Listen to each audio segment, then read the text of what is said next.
Hello there, Brent here, and today I'm going to be doing a section on my 12-inch figures from the Hasbro collection. I'm actually planning on building some shelving. I'm going to move these guys out from this place and put them into my second room. So yeah, my idea is that the second room, I've got a bit of space on the wall. I want to put in a shelving right about here that is going to allow me to be able to put these figures on display in this room, a few of the box sets, maybe a few other bits and pieces down the track. So for me, in order to do this, I actually had to pick up some lumber and get all the dimensions first, take some measurements, and then get the wood cut and put a few things together. Second part of this journey was to come in and start to clear out some space, figure out what I needed in this room, what I could move out. So, very much so, just making sure that everything was accurate. It's really important that you have accurate measurements when you go to build any additional pieces of shelving and stuff in your room. So it did take some time taking those measurements and some accuracy in cutting all the lumber. So at this point, I had got all the pieces built, bought them in, moved all this around, and decided to basically assemble the pieces in place.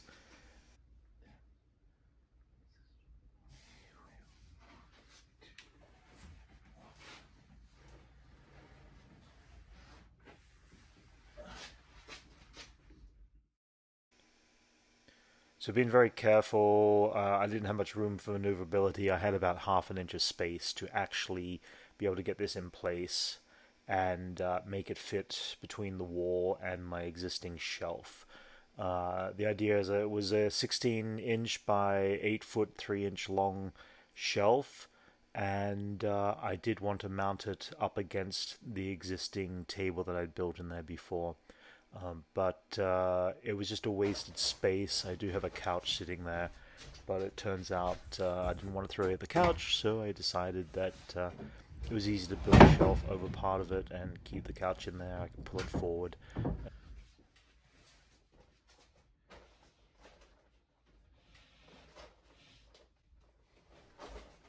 So the tricky part is because there is not much room to maneuver, I had to squeeze underneath and pop some screws in to help lock this in place.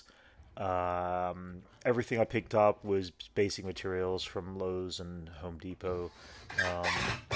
Yeah, very simple basic cuts. Now the idea about this was that I do actually want to have some time and spend some time in my main room, being able to create some more miniature models. And as I do mention a bit later on this video, I did happen to have these 12-inch figures that didn't quite fit into any particular display within the setting in my room. But I didn't want to also box them away again. So in this particular case, I thought, yep, let's just kind of separate them, put them out here. Some of the original figures I've got are from the Kenner 12-inch line. And so they are the originals that date back to 1978 when they were released as toys. So, like everything else in the room, dust gets everywhere. And I have spent some time pulling out what I had, and I do want to put the boxed figures on, or the boxes for the figures on display. So the next part and the next stage of this was trying to pull this out, open this area up. Now the cool thing about this little space that I've opened up is that it is going to become an extension to another miniature model. That's probably the first one I'm going to be building in the coming weeks. So, ended up by doing a cleanup here, cleaning up just the extra dust.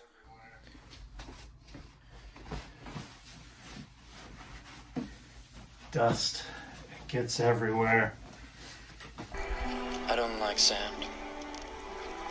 It's coarse, and rough, and irritating, and it gets everywhere. It's just like sand.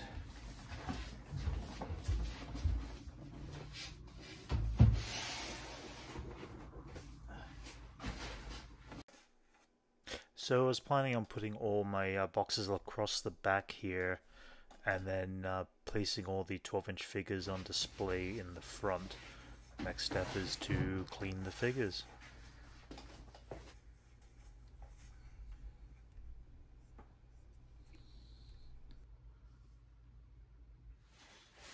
So the next stage, I've taken out all my 12-inch figures. I have a random batch of figures that I don't particularly have a specific place for them in the collection.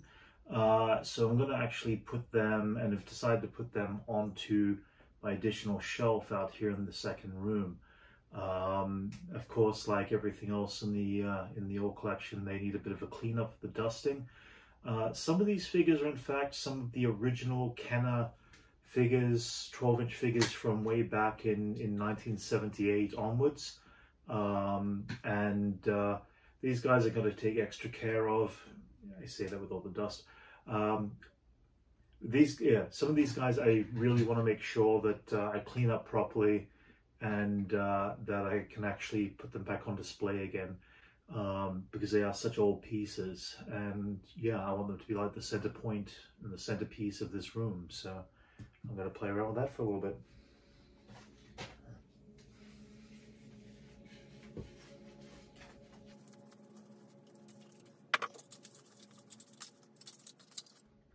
The awesome thing with R2-D2 is he comes with plans, Death Star plans, that are little panel pieces that date all the way back from this original figure, and they're all in the back of the actual R2-D2 himself. One of the cool things about this particular figure.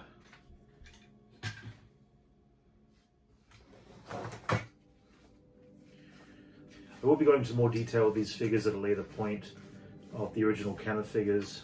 Right now I'm just going to give them a clean up and get them ready for this new display.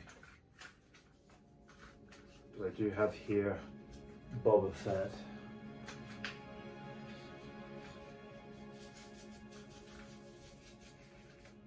I'm going to give a little light dusting to.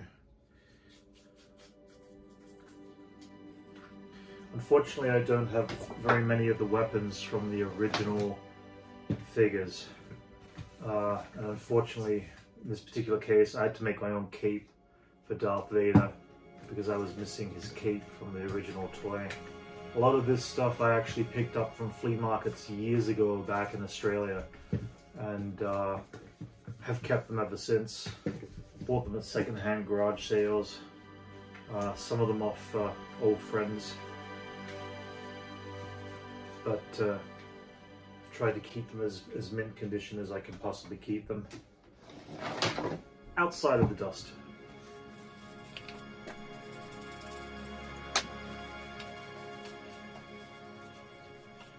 It's interesting, the actual figures from the original Kenner line have a much stronger plastic than what the newer Hasbro ones do. But the plastic did age and did yellow considerably differently, as in the case of the Stormtroopers here.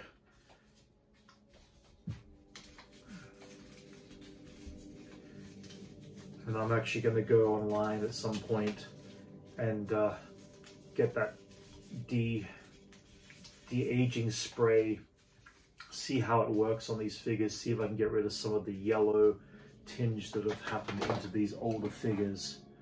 Again, it's just a product of the times that whatever the plastic was that was used was something that did not hold its color and its vibrance as some of the newer things did.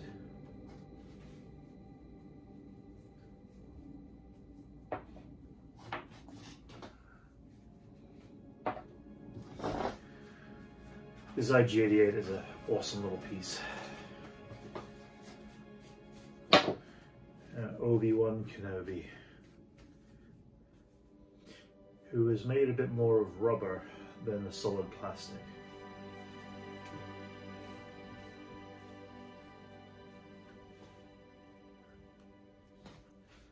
The Princess Leia figure, whose hair was always hard to actually get right. The hair would always come out of its bun. It was very difficult to work with.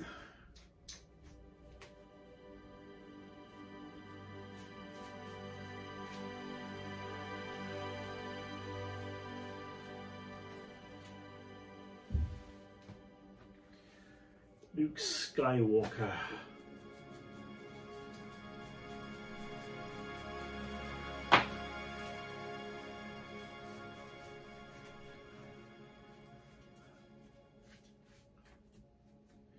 For their time, these figures were relatively expensive.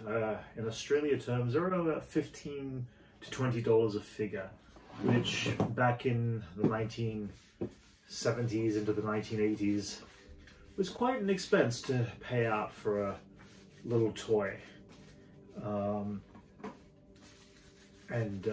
So unfortunately, they were never one that we ended up having a lot of.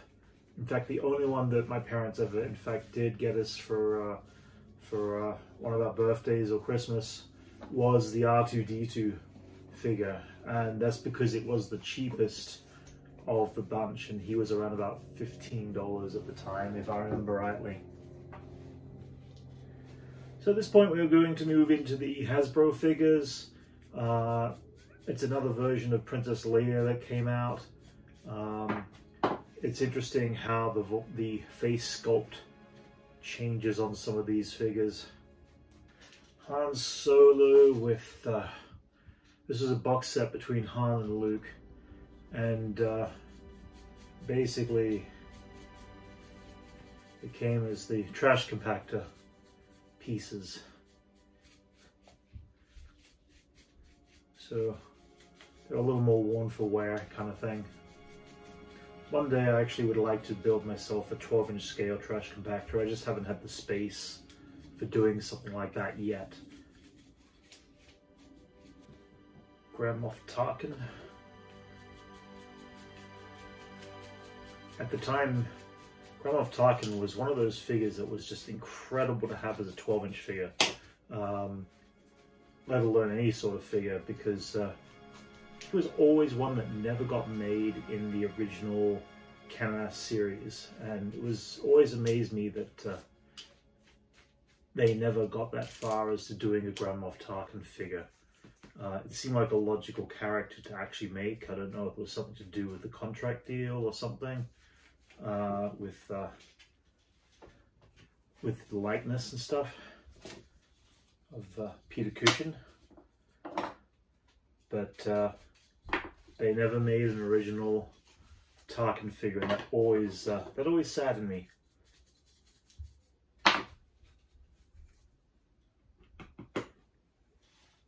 Seekable. So they made this Yoda, which in fact is a remote control puppet that works with a little lightsaber, and it was an interactive puppet, very much like a Furby. And as you worked your lightsaber and did your training, Yoda would actually respond and reply to you in a Yoda manner and Yoda voice. And he'd open his mouth and it would talk and everything like that. It's actually kind of a scary thing under this face. But the rubber on most of these toys broke and came apart from what I'd seen. It's very hard to keep them in good working order. Unfortunate that my particular version has kept himself pretty good condition. And again, just the rubber latex deteriorates very quickly over time. We've got the Luke and the trash compactor scene with the Dianoga tentacle.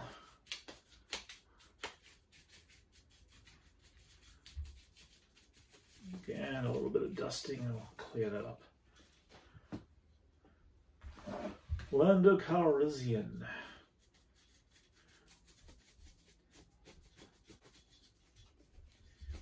So most of the Hasbro toys that came out, I managed to get every single one of them except for a repeat of the original Chewbacca, which I got the later version of the same type of figure of Chewie, which came out as Chewbacca in Chains from Return of the Jedi.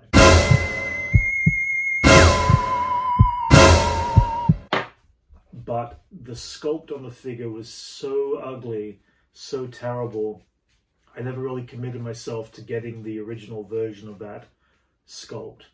One day if I see it, I'll probably pick it up. But it's one of those things, it's like, you know, it's weird. It might be the only figure that I don't have in the 12-inch box series, which is kind of sad at the same time. But one day I'm actually going to get that Chewie in the original sculpt. We have Luke again, another version. This is the one with him in his hero jacket at the end when he receives his medallion. He's got his little medallion there.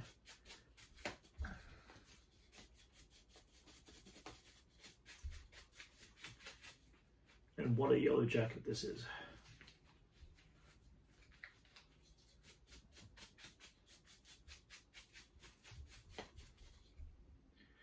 The one problem with this one figure, he's got one leg that's taller than the other, and he could never stand properly. I don't know if it was just this one figure or whether or not it was a continual production line problem, but he always never stood straight, as you can see right here as I demonstrate.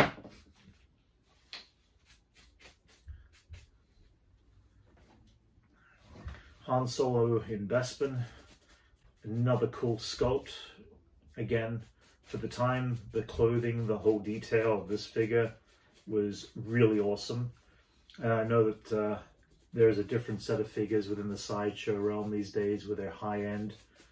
But the one thing about all these Hasbro figures, they were in the $20 range, $20 to $22 range each figure. They really were a really good deal for that price. And I know that George Lucas had fought with the toys, with Hasbro toys in the 90s. I'd read all these articles about it. He wanted to make sure that the toy lines didn't get so expensive that the kids could not actually purchase them. So there was a bit of a fight between Hasbro and George Lucas, I believe, from what I understand. And George Lucas won. He got them to lower the prices, but at whatever the cost of the profit was to Hasbro, I'm guessing. We don't see that now because most of the action figures for the little 3/4 figures sit around about $15 a figure. Back then, Lucas wouldn't let them get sold for over, I think it was over $5, and Hasbro tried to raise the price to about $7 or $8 a figure, and that was back in the 90s. So Lucas did not want any of that, and he made sure that it did not happen, which again kept the figure prices down considerably during the course of that time. Now you get the 6-inch figures through Hasbro for the same price that the 12-inch figures were, with real clothing and everything else from over 20 years ago. Princess Leia in her skiff uniform, in her Jabba's palace uniform.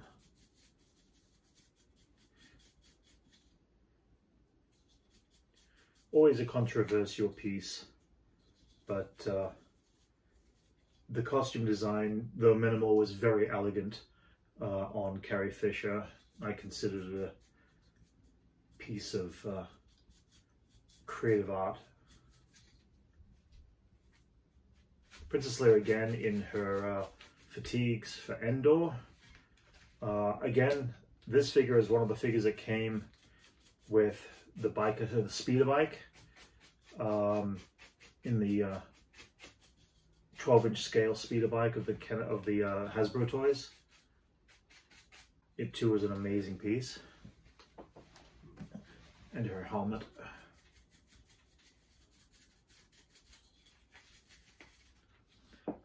And last but not least, Admiral Akbar. Getting a little bit of a cleaning here. I would like to see an updated sideshow version of Admiral Akbar at some point,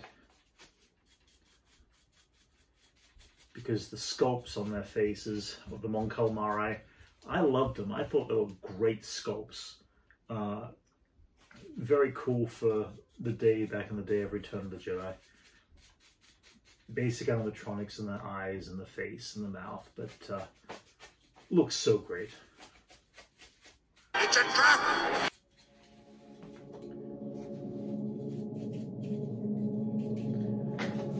Okay, now to put these up on the shelf.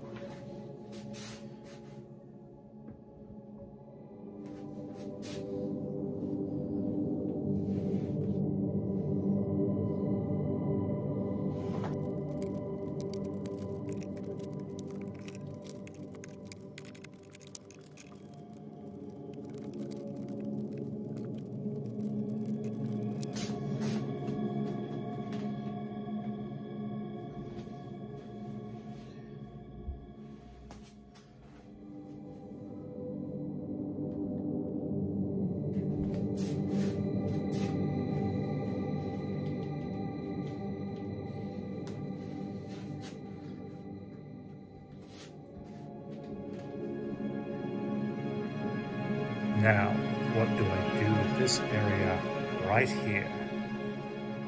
I've got a few ideas.